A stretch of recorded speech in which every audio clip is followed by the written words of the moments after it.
You know what I just noticed, bro? I just clocked this in like a few seconds ago. I just noticed that Lamine Yamal is going to be facing Cristiano Ronaldo in the Nations League final in about 2 or 3 days. The next year of 2026, Lamine Yamal is going to be placed in the exact same predicament like going up against a legendary player, but this time it's going to be Lionel Messi for the finalissima. It is going to be Spain versus Argentina, and I do pray, bro. I really do hope that Spain and Argentina gets hosted at the new Spotify Camp Nou. I think that would be amazing to see, and most likely that's going to be happening because if you're going to be placing a tournament like that in the middle of the season, right? I mean, like not a tournament, but you know what I mean, like a game like that in the middle of the season, you don't want your European players to be going out there to play in a different country. You don't want that.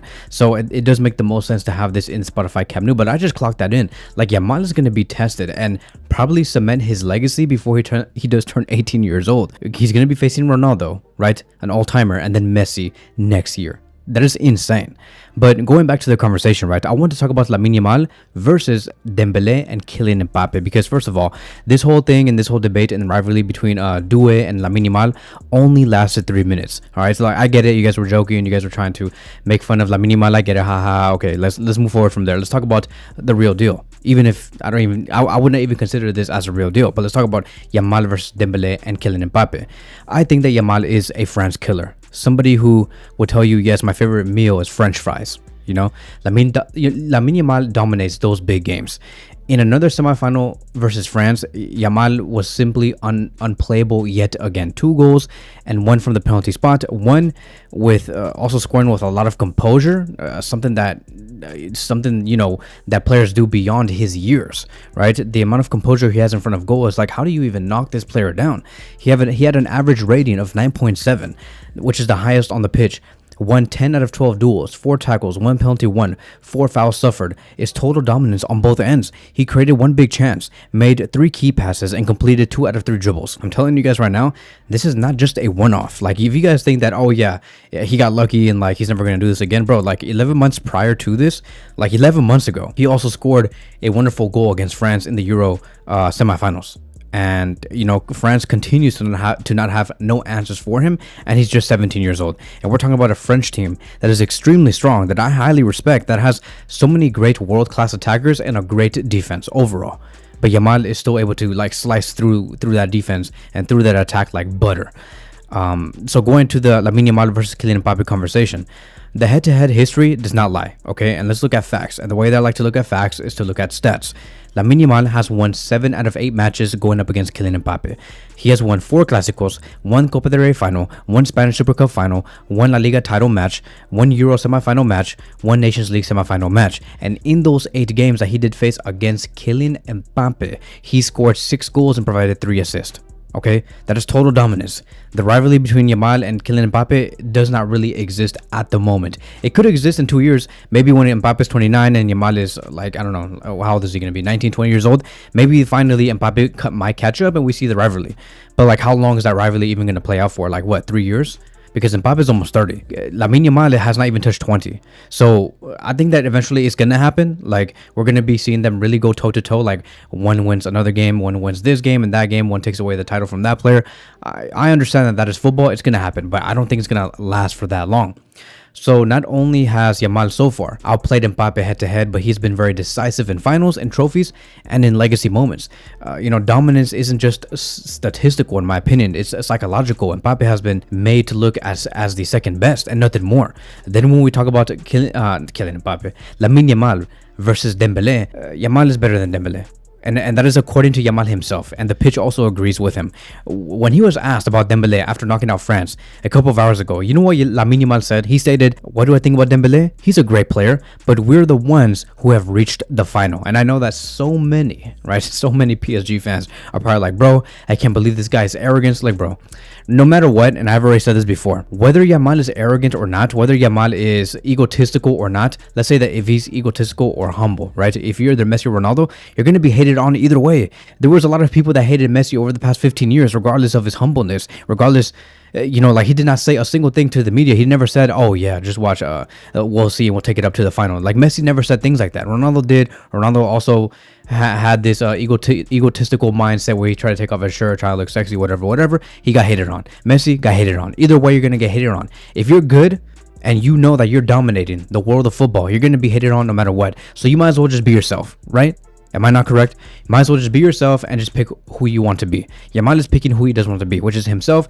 And, himself is basically a person that likes to go out there on social media, speak to the media, and state that we'll take it up to the final.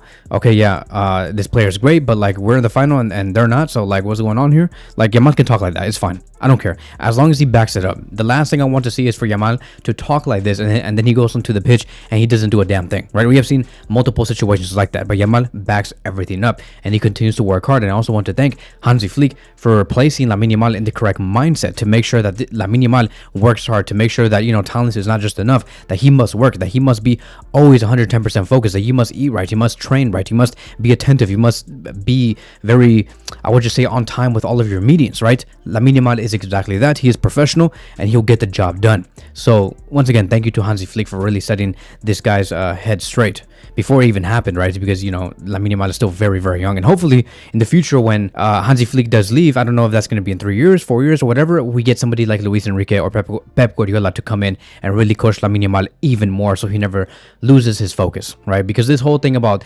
potentially going to the Neymar route does scare me a little bit, but all in all, so far so good.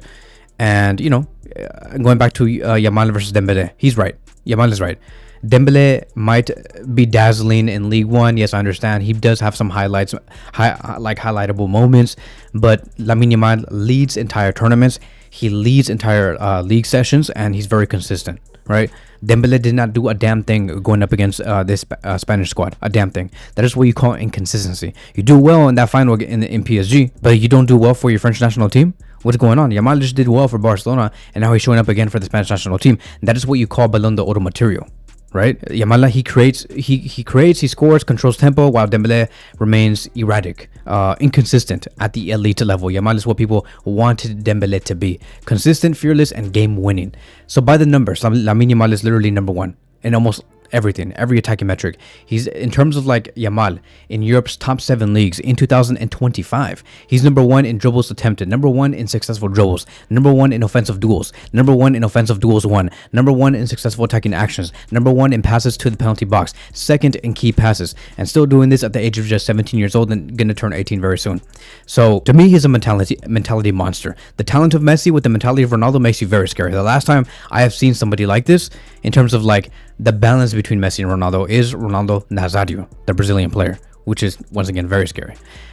He does hype himself up and then delivers. He did say, if you wanted to give the Ballon d'Or for this game, I was open to it, which is crazy. I don't call this arrogance. He backs it up every single time. While others like Mbappe, Dembélé let the spotlight get heavy and Yamal commands it. And if this type of arrogance, like what people like to call it, it's gonna get Yamal to a higher level, and then so be it. Let him do that. Mentality matters, and this is once again Ballon d'Or material. And here's going to be the bigger picture. He's already won major silverware with Barcelona in Spain. Okay, like I think that it would be insanity and it would be disgraceful coming from the Ballon d'Or tournament if the judges decide that Mbappe should be ranked higher than Yamal and Dembélé should be ranked higher than Yamal. As a matter of fact, it would really be considered as discrimination, and I would be really frustrated if I see Kylian Mbappe over Lamine Yamal, especially if I see Mbappe. Like, bro, Mbappe did not win a damn thing in the past 9 to 10 months. You're gonna say the Super Cup, Kevin, you're wrong. Okay, the Super Cup, the only reason why they were there is because of the things that they did in the 2023-2024 season, not because of what they did in the last season. So that does not count at all. So Real Madrid did not win a damn thing. Mbappe did not win a single trophy at all. Okay, and every time Yamal faced against Kylian Mbappe, whether it's the international team or the club tournaments, Yamal always won. And so I do not want to see Mbappe over Yamal at all whatsoever. I swear to God, bro. I will be so pissed. You may say, no, Kevin, Kylian Mbappe has more goals, and that's why he's going to go over Lamine Yamal. Yeah, we have already discussed it before, okay? If the judges are 100% fair, okay, and they go by what they actually go by, which is the rules, which to not only look at goals, not only look at assists, but also your performances, your consistency, what you won, the impact that you have for your team, your professionalism, and everything in between. Those are the things that do count. It's not just solely goals. It's not, okay? It's not. I'm sorry. But that is how they do account for the Ballon d'Or winner. So I don't want to see Kylian Mbappe over Lamine Yamal. I feel like they will. I feel like these people, knowing that this is a French-led ceremony, okay, because these people who invented the Ballon d'Or is French. I feel like they will put Kylian Mbappe over Yamal or Dembélé over Yamal. I feel like they will push Dembélé to really win the Ballon d'Or. I really do think that. And what makes it even worse is that we have the Club World Cup, and I pray that Inter Miami win the whole thing. You know, so we don't get to hear about Real Madrid winning the Club World Cup or PSG winning the Club World Cup. I'll go for Inter Miami. Thank you very much. But yeah. The conclusion is going to be this. Yamal deserves to win the 2025 Ballon d'Or over Mbappe and Dembélé. Look, it's just not me, bro. It's not just the random YouTubers like me who say these things. Go look and go search up the amount of professional players and coaches that have said that Yamal should win the Ballon d'Or. It's not just me. It's also credible people out there in the football world. Or are you just going to continue to listen what football Twitter tells you? Or are you just going to continue to listen what ESPN continues to tell you? These fake lies, these fake narratives. El chingarito. Right, those people that like to push the agenda for Mbappe and Dembélé. Do you want to listen to them, or do you want to listen to the credible people out there in the world of football that actually played the real game? Don't take it from me, take it from them. And so, like I said, Yamal deserves to win the 2025 Ballon d'Or over Mbappe and Dembélé. Maybe we can come in with Salah, whatever, but Yamal is definitely over both of these French fry players.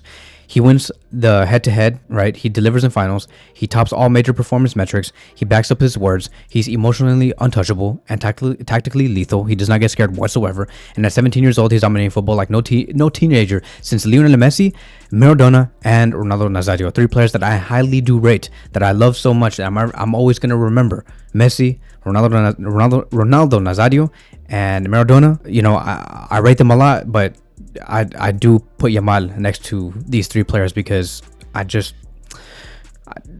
haven't seen this in a long time. It is unheard of, my friends. But that is it. Thank you guys so much for watching, and I'll see you guys in the next one.